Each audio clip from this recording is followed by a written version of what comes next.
Pode começar. Bom, olá, meu nome é Helena e o projeto é composto por mim, pela Ana Luísa, pela Eloá, pela Jéssica e pela Raíssa, e nós viemos apresentar o futuro da indústria farmacêutica, alterações na estrutura química do naproxeno e a sua relação com efeitos adversos gástricos. Bom, o projeto ele é dividido pela primeira parte, que é a introdução, a segunda são os objetivos e justificativas, a terceira são os materiais e métodos utilizados, e a quarta são os resultados esperados. Eu vou falar um pouquinho sobre a fisiopatologia da inflamação. Quando uma célula saudável sofre uma lesão, os fosfolipídios da membrana, eles vão sofrer uma ação enzimática na fosfolipase A2, formando o ácido araquidônico. O ácido araquidônico, ele é um substrato para a via da ciclooxigenase, que é a COX, e também para a via da lipoxigenase, ou seja, a LOX. Temos também a ciclooxigenase 1 e 2 e a COX-1, que ela é constitutiva e é uma enzima que atua na produção da prostaglandina I2, que protege a mucosa gástrica, aumentando a produção do muco e reduzindo também a secreção de ácido clorídrico. Ela produz também o tromboxano A2, que promove a agregação plaquetária, regulando processos hemorrágicos. E já a COX-2, ela, quando induzida, ela vai atuar na produção de prostaglandinas E2 e D2, que são responsáveis pela vasodilatação e está relacionada com a dor, a febre e também a inflamação. Oi, eu sou a Raíssa e eu vou falar sobre os AINES. Os AINES são anti-inflamatórios não esteroidais que atuam promovendo a inibição central e ou periférica da ciclooxigenase. Os principais representantes dessa classe são o diclofenaco, ibuprofeno, piroxicam e o ácido acetil salicílico.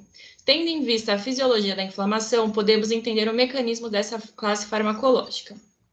Eles podem ser seletivos e, dessa forma, inibirem a COX-2, ou eles podem ser não seletivos e inibirem a COX-1 e a COX-2, o que resulta em efeito adverso de natureza gástrica pela não produção da prostaglandina I2. Oi, meu nome é Ana e eu vou falar um pouco sobre o fármaco que a gente escolheu, que foi o naproxeno.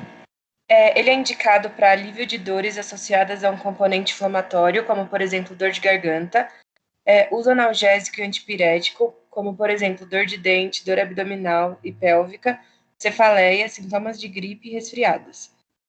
Outro uso seria condições periarticulares e musculoesqueléticas, como torcicolo, bursite, tendinite, lombalgia, artralgia, dor nas pernas, cotovelo do tenista, dor reumática, entre outros.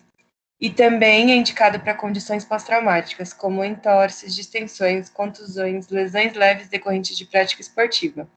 Os principais efeitos adversos são os que correspondem, na verdade, os mais frequentes são os que correspondem de 1 a 10% dos casos relatados.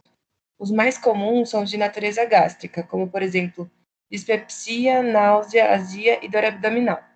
Também é observado com frequência efeitos adversos neurológicos, como tontura, cefaleia e torpor. Outros efeitos adversos são relatados, como, por exemplo, os cardíacos, mas eles correspondem a menos de 1% dos casos relatados, então eles são considerados casos isolados.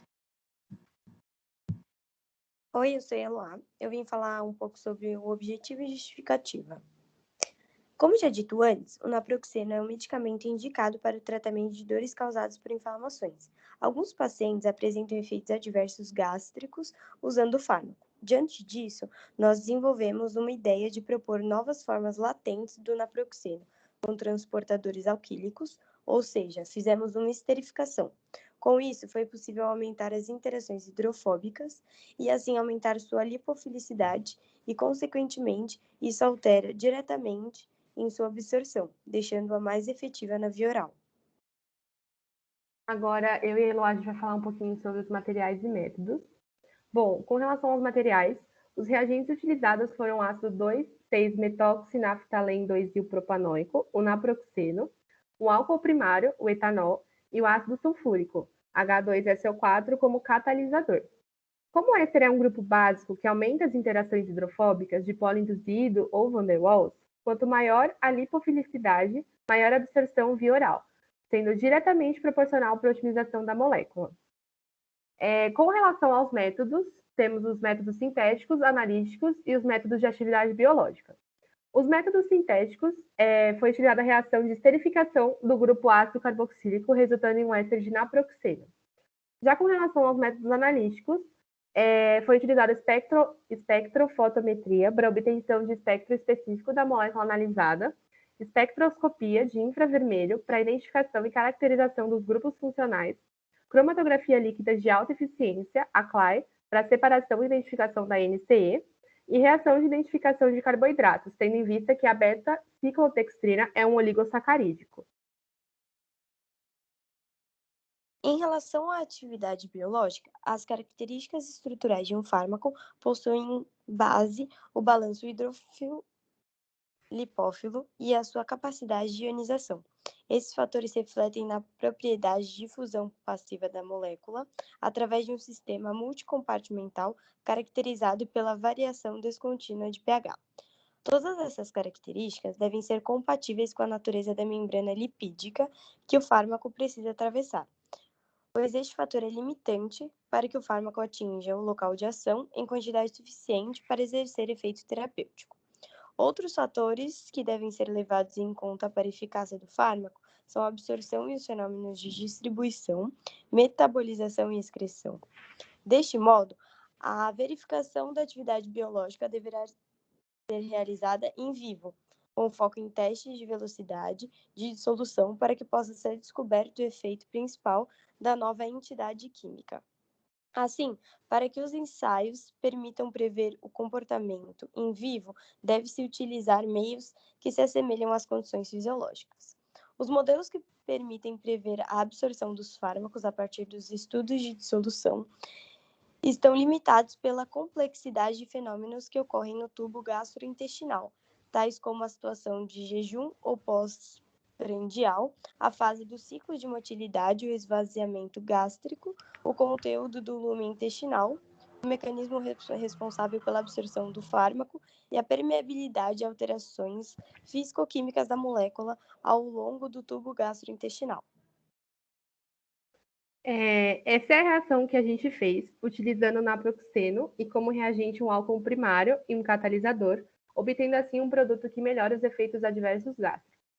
Foi feita uma reação de esterificação com o intuito de trocar o grupamento ácido carboxílico que libera H+, por um éster, a fim de diminuir os efeitos colaterais de natureza gástrica. Então, assim, atualmente no mercado farmoquímico e farmacêutico, a grande limitação, né, de algumas categorias de fármacos são justamente os efeitos adversos de natureza gástrica. Muitas pesquisas têm como seu objetivo encontrar a otimização e melhorarem esse quadro, e foi justamente isso que a gente fez. No caso, para otimizar a molécula do naproxeno, a gente utilizou métodos químicos de esterificação. Nesse contexto, o uso do naproxeno ele é fundamentado no sentido de aumentar as interações hidrofóbicas e a lipofilicidade e também a absorção na via oral. Bom, obrigada por ouvirem a nossa proposta. E é isso.